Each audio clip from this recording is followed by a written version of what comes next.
My name's John Cronin. I work at Sudler and Hennessey. I'm the creative director here. Sudler and Hennessey is a worldwide global communications company. We specialise in healthcare communication, anything from sort of quite simple ailments and consumer products right through to very sort of specialist products. Well, creative director is quite an interesting job within the agency. I guess we kind of work across all our clients, and a client will come to us with a specific kind of marketing and communications problem, which we kind of put into a brief. Then the creative director is responsible, I guess, then for working out what the creative solution is going to be. So that can be from coming up with a TV commercial, or it might just be sales materials, or it might be sort of a digital campaign.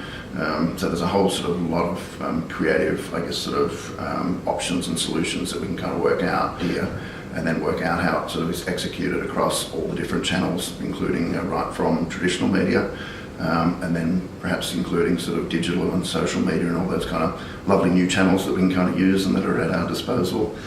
Yeah, but digital's a really kind of interesting area, because these days it's become sort of so prevalent. You actually interact on a very personal level, so that kind of connection that social media has with people, and that sort of recommendation from other people and friends and things like that, can actually be a really potent tool in getting people to actually act and do things. So I think sort of that personal nature of social media is very attractive to sort of people like us that are in the communications area, because it does give you that very sort of personal approach.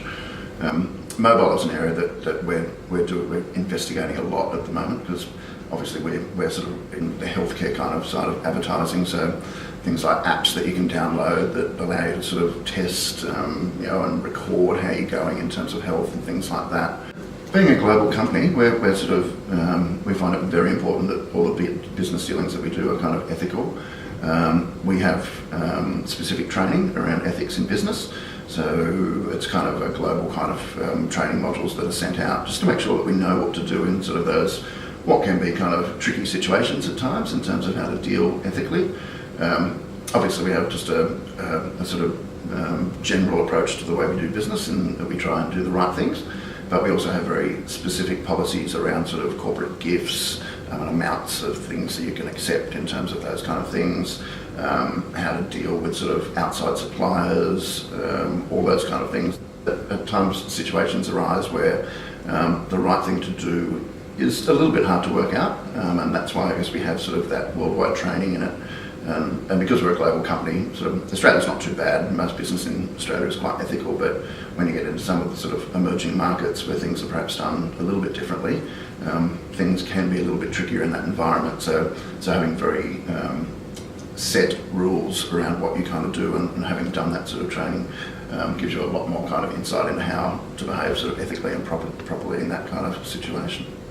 Because we work in the healthcare area, it's kind of nice that the products that you work on and the things that you do actually do change people's lives.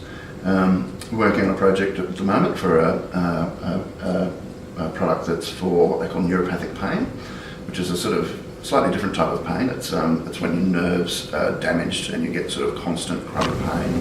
We've sort of launched this product and promoting this product, and we're doing some sort of direct-to-consumer advertising to people who suffer this condition, encouraging them to go and see their doctor, because there is actually a new and very good solution to this. And I think at the end of the day, when you see sort of, we've interviewed some patients afterwards, and they kind of go, oh look, this has changed my life. I was kind of bedridden and couldn't go outside before this, but now the level of pain control that I've been able to get means that I can actually do quite simple things like go shopping, or go out with friends and things like that. So when you see a result like that at the end of the day from something that you've kind of done and communicated, I think it gives you kind of a nice warm glow that you've actually been really able to help those kind of